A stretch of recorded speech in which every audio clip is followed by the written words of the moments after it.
ने बताया, उनके प्रवक्ता ने, कि चीन ईरान, जॉर्डन, लेबनान और इराक को आपातकालीन मानवीय सहायता देगा।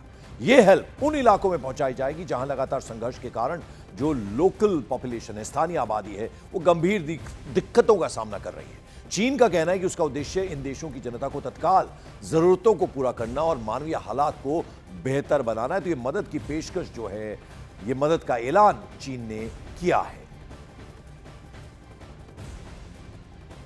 थमने का नाम ही नहीं ले रहा। कुछ ही घंटों में ईरान की तरफ से कई बार इजराइल को निशाना बनाया गया। अलग अलग तस्वीरों के जरिए हम आपको दिखा रहे हैं। लेबनान और वेस्ट बैंक में भी टेंशन बढ़ गई है।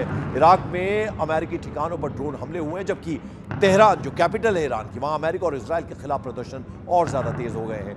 दूसरी तरफ अगर देखें तो जंग के डर से इराक से लोग ट्रेन के जरिए तुर्की पहुंच रहे हैं। युद्ध से जुड़ी ये 12 तस्वीरें, बड़ी तस्वीरें इस जंग के जो हालिया हालात हैं उसको बयान करती है। और आप देखिए कितना भयावह मंजर है इस वक्त। ईरान का मिसाइल हमला आप देख सकते हैं। पहली तस्वीर तेल अवीव कैपिटल पर किया इजराइल की। लेबनान पर हमले हुए हैं, रिहायशी इमारतों को स्ट्राइक किया गया। अमेरिका के खिलाफ जबरदस्त प्रदर्शन देखने को मिला। Tehran capital missile attack launch किया गया। आप देख सकते हैं 3:35 हुए हैं और आज 17 मार्च है। और लगातार ये देख सकते हैं आप 3:35 हुए हैं, 17 मार्च है और अभी तक 4 बार रात के दौरान जो है मिसाइल अटैक किए गए हैं। सायरन फिर से बज गया है, लोग जा रहे हैं शेल्टर में। अब देखना होगा कि किस और जो है अटैक होगा। ये बार बार अटैक हो रहे हैं ईरान की तरफ से। ये आप देख सकते हैं, ये मिसाइल अटैक लॉन्च किया गया आज 17 मार्च है और आप देख सकते हैं कि ये मिसाइल है और ऐसा लगता है कि काफ़ी सारे बॉम्ब जो है इससे निकल रहे हैं। जो क्लस्टर बॉम्ब की बात की जा रही है, अभी शायद ज़ोरदार धमाके होंगे।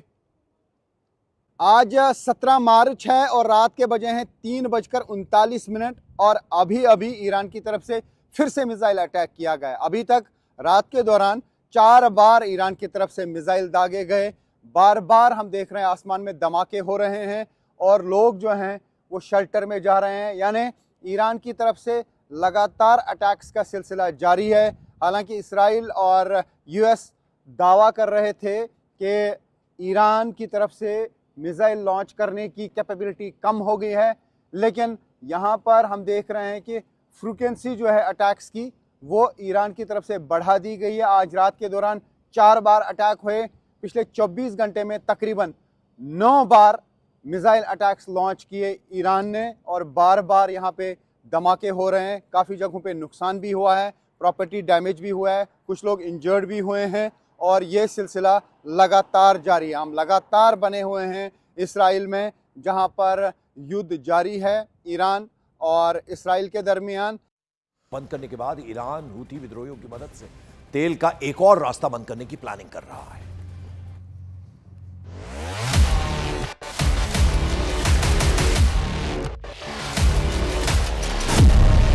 जंग में हूथी विद्रोहियों की एंट्री। हूथी विद्रोही दिलाएंगे ईरान को विक्ट्री। बाब अल मंडेब ब्लॉक करने की दी धमकी।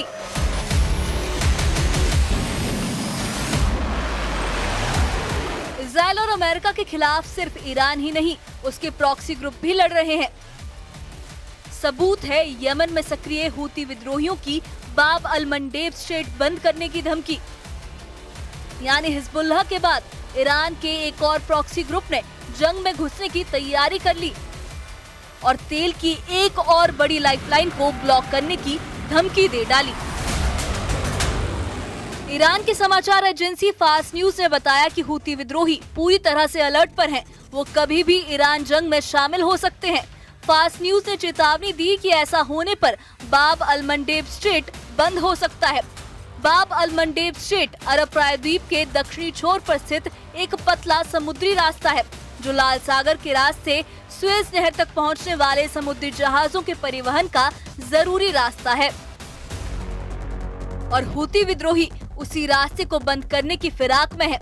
यानी ईरान और उसके प्रॉक्सी ग्रुप दुनिया को तेल संकट की आग में झोंकने के लिए तैयार बैठे हैं, क्योंकि ऐसा करने पर आधी जंग बिना गोला बारूद के जीती जा सकती है। वैसे अब तक इस जंग में हूथी विद्रोही शांत हैं। उन्होंने हिजबुल्लाह की तरह कोई ऐसा काम नहीं किया जिससे जंग की आग यमन तक पहुंचे। लेकिन बाब अल मंडेब से जुड़ी ये नई अपडेट इशारा कर रही है कि हूती विद्रोहियों का हाथ भी अब ट्रिगर पर है, जिसे वो कभी भी दबा सकते हैं, क्योंकि हूती विद्रोहियों को ईरान की 3 चरणों वाली रणनीति का हिस्सा माना जाता है और वो किसी भी वक्त जवाब देने के लिए तैयार रहते हैं। हालांकि इस बार हूती विद्रोही फूंक फूंक कर कदम रख रहे हैं, क्योंकि 2023 में गजा जंग के दौरान इजराइल के हमलों में उसके कई कमांडर मारे गए थे और इसलिए वो इस बार ईरान का साथ तो दे रहे हैं, लेकिन जरा संभल कर।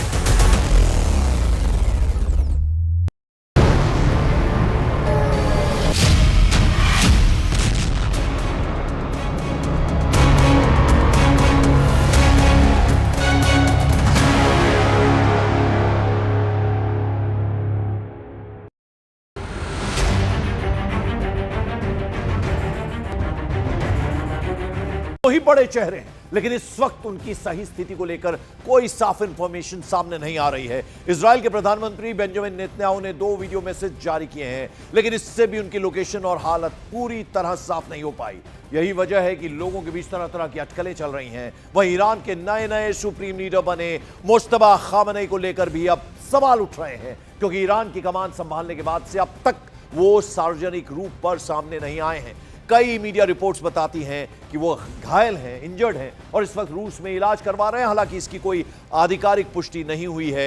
ऐसे में फिलहाल ये दोनों ही लीडर्स कहां हैं, कैसे हैं, ये सवाल अब हर तरफ गूंज रहा है।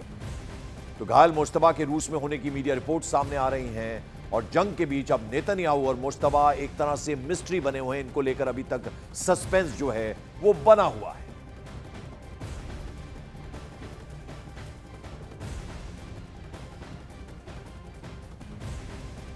पूछेगी ही, जो 2 मुल्क आमने सामने की लड़ाई लड़ रहे हैं, उनके सबसे बड़े नेता जो हैं वो आखिर कहां हैं। बीते दिनों ईरान ने नेतन्याहू की मौत का दावा किया था, लेकिन इजराइल पहले दिन से ही इसे सिरे से खारिज कर रहा है और पिछले 48 आवर्स में नेतन्याहू ने 2 वीडियो जारी कर इस दावे को पुख्ता करने की कोशिश की। बावजूद इसके इस सवाल का जवाब नहीं मिल पाया कि वो कहां हैं, उल्टा नए सवाल खड़े हो गए हैं। इसी तरह मुज्तबा भी फिलहाल पहेली से कम नहीं है।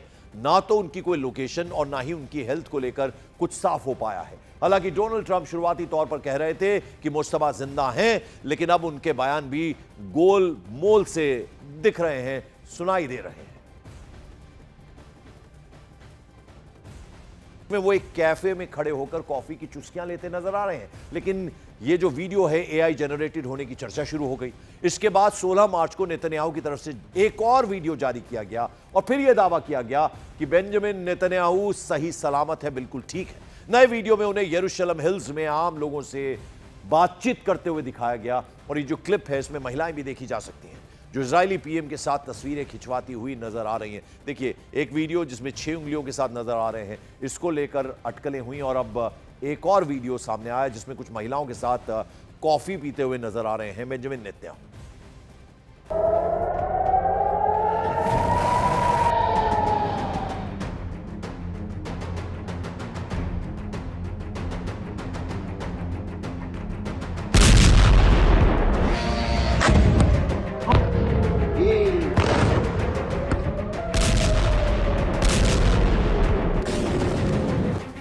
एक तरफ अमेरिका, इजराइल और ईरान के बीच युद्ध के मैदान में मिसाइलों से जंग लड़ी जा रही है।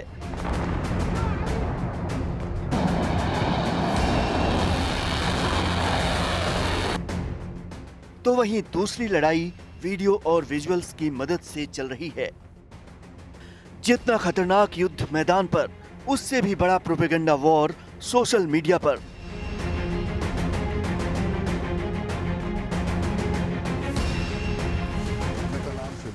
सबसे बड़ा सस्पेंस खड़ा हो गया है इजराइल के प्रधानमंत्री बेंजामिन नेतन्याहू को लेकर, क्योंकि मौत की अफवाहों के बीच उनके एक के बाद एक 3 वीडियो सामने आए हैं। लेकिन हर वीडियो के बाद सवाल वही, ये असली वीडियो है या फिर AI generated deep fake video. किसी वीडियो में उंगलियां बढ़ गईं, तो कहीं उंगली से अंगूठी गायब हो गई, तो कहीं कॉफी कप पर ही सवाल पैदा हो गया। पूछा जा रहा है कि ये टेक्नोलॉजी का खेल है या फिर प्रोपेगेंडा वॉर का नया हथियार। अफवाहों की शुरुआत उस वक्त हुई जब एक अहम सुरक्षा बैठक में इजरायल के प्रधानमंत्री बेंजामिन नेतन्याहू नजर नहीं आए। सवाल उठाए जाने लगे कि जिस वक्त ईरान के साथ इजरायल की वॉर चल रही है, ऐसे वक्त में नेतन्याहू कैसे मीटिंग से गायब हो सकते हैं।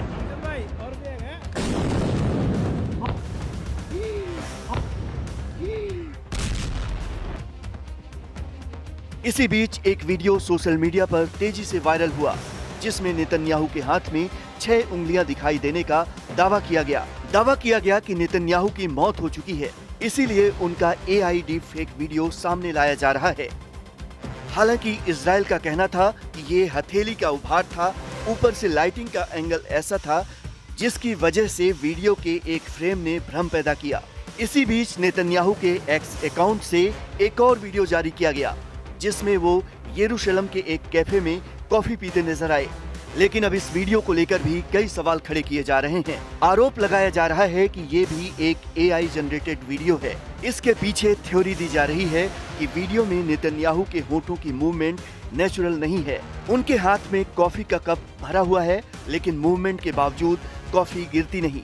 पीछे खड़े आदमी ने मास्क लगा रखा है, जिसके आधार पर कहा जा रहा है कि कोविड के दौरान के वीडियो को डीप फेक करके ये नया वीडियो बनाया गया है।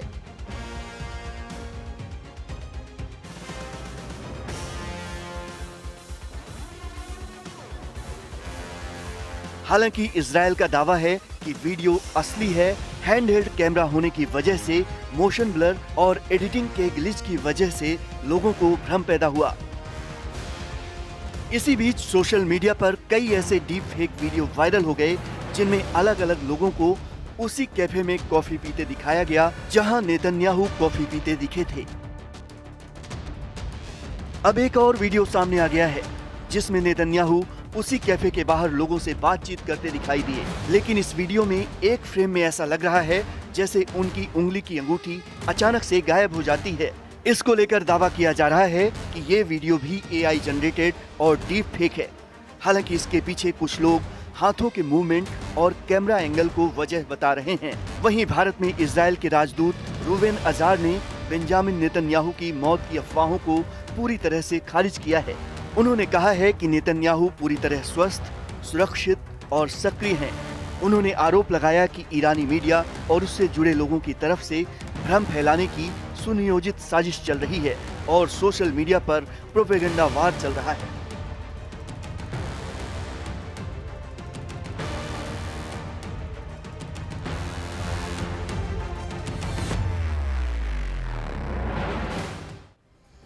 तो बेंजामिन नेतन्याहू को लेकर सस्पेंस लगातार बना हुआ है, तो उधर ईरान के सुप्रीम लीडर मुज्तबा खामनेई को लेकर भी अब नया दावा सामने आया है।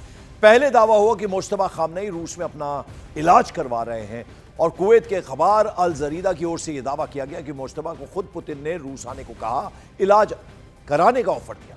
युद्ध के बीच दावा किया गया कि मुज्तबा एक विशेष विमान से मॉस्को पहुंचे और वहां उनका इलाज चल रहा है। तो अलग अलग दावे दोनों बड़े लीडर्स के बारे में सामने आ रहे हैं, मुज्तबा खामनेई के बारे में, और उधर हमने कुछ देर पहले आपको दिखाया कि बेंजामिन नेतन्याहू के बारे में भी अब तरह तरह के दावे सामने आ रहे हैं। दोनों लीडर्स के मिसिंग होने के बाद ये खबरें अब सामने आने लगी हैं। सूत्र बता रहे हैं कि हमले में बुरी तरह से घायल हुए मुज्तबा खामनेई, और ये बड़ा दावा ईरान के सुप्रीम लीडर को लेकर किया गया। कुवैत के अखबार अल जरीदा ने बड़ा दावा किया और खबर यह भी कि पुतिन ने मुज्तबा को इलाज के लिए मदद का ऑफर दिया, और ये अल जरीदा का बड़ा दावा है।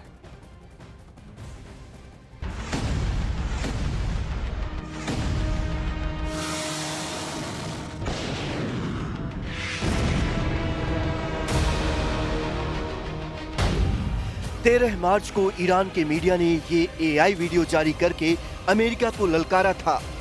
कहा था खामनेई इज बैक।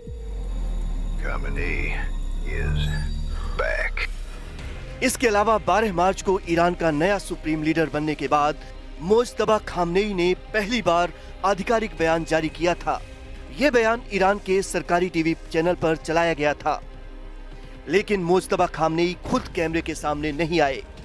उनके बयान को एक न्यूज एंकर ने पढ़कर सुनाया था।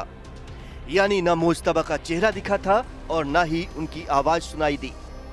और इसीलिए अमेरिका और इजराइल दोनों पूछ रहे हैं कि मुस्तबा खामनेई कहां हैं। खबर तो ये तक है कि अमेरिका मुस्तबा का सुराग देने वाले को 92 करोड़ रुपए का इनाम देगा। हालांकि ट्रंप ने कुछ दिन पहले बयान दिया था कि उन्हें लगता है कि मुस्तबा जिंदा है। ट्रंप ने कहा था कि उन्हें लगता है कि मुस्तबा को काफी नुकसान पहुंचा है, लेकिन वो किसी न किसी रूप में जिंदा हो सकते हैं। ट्रंप को लगता है कि मुस्तबा जिंदा है, लेकिन उन्हें ये नहीं पता कि वो कहां हैं, और इसीलिए इजराइल और अमेरिका मुस्तबा को ढूंढने की तमाम कोशिशें कर रहे हैं। वैसे ईरान के नए सुप्रीम लीडर मुस्तबा खामनेई की हालत पर दुनिया भर में किसी रिपोर्ट में कुछ लिखा गया तो किसी रिपोर्ट में कुछ और। रॉयटर्स की एक रिपोर्ट के मुताबिक मुस्तबा खामनेई को हमले में हल्की चोटें आई थीं। CNN ने दावा किया था कि उनके पैर में फ्रैक्चर हुआ, आंख के पास चोट लगी और चेहरे पर भी हल्की चोटें आईं। ब्रिटिश अखबार द सन की रिपोर्ट में तो सबसे ज्यादा गंभीर दावा किया गया। रिपोर्ट के मुताबिक हमले में मुस्तबा खामनेई बुरी तरह घायल हुए और कोमा में चले गए। द सन की रिपोर्ट तो ये भी दावा करती है कि मुस्तबा खामनेई की एक टांग काटनी पड़ी और लीवर और पेट को गंभीर नुकसान पहुंचा। यानी मुस्तबा कहां हैं, कैसे हैं, किस हालत में हैं, किसी को पक्के तौर पर कुछ भी नहीं पता। इस बीच कुवैत के एक अखबार अल जरीदा ने तो नया ही दावा कर डाला। अखबार की रिपोर्ट कहती है कि 28 फरवरी को हुए जिस हमले में अली खामनेई की मौत हुई थी, उसमें मुस्तबा भी घायल हुए थे। इसके बाद चुपचाप उनको एक रूसी सैन्य विमान से मॉस्को भेजा गया था। रिपोर्ट में कहा गया है कि खामनेई की टांग की सर्जरी सफलतापूर्वक हुई और अभी भी वो मॉस्को के एक निजी अस्पताल में भर्ती हैं। यानी नया दावा ये कहता है कि मुस्तबा ईरान में नहीं, रूस में है। और अगर ये सच है तो ट्रंप का मुस्तबा का हाल उनके पिता जैसा करने का सपना फिलहाल पूरा होता नजर नहीं आ रहा। के बारे में कई सारी बातें चल रही, कुछ कह रहे हैं कि वो इंजर्ड हैं और कुछ कह रहे हैं कि मुस्तबा खामनेई की मौत हो चुकी है। डोनाल्ड ट्रंप ने आगे कहा, मुझे नहीं पता मुस्तबा खामनेई जिंदा है या फिर नहीं।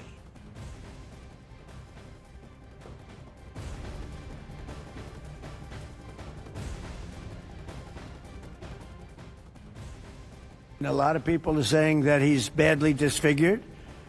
They're saying that he lost his leg, one leg, and he's been hurt very badly. Other people are saying he's dead. Nobody's saying he's 100% healthy, and he hasn't spoken. इस बीच ईरान के नए supreme leader मुस्तबा Khamenei को लेकर बहुत बड़ा खुलासा हुआ है। दावा किया गया कि मुस्तबा खामनेई इजराइल और अमेरिकी हमले में चंद सेकंड के फासले से बाल बाल बचे थे। 28 फरवरी को तेहरान में अमेरिका और इजराइल का अटैक हुआ था, जिसमें मुस्तबा खामनेई के पिता की मौत हुई थी।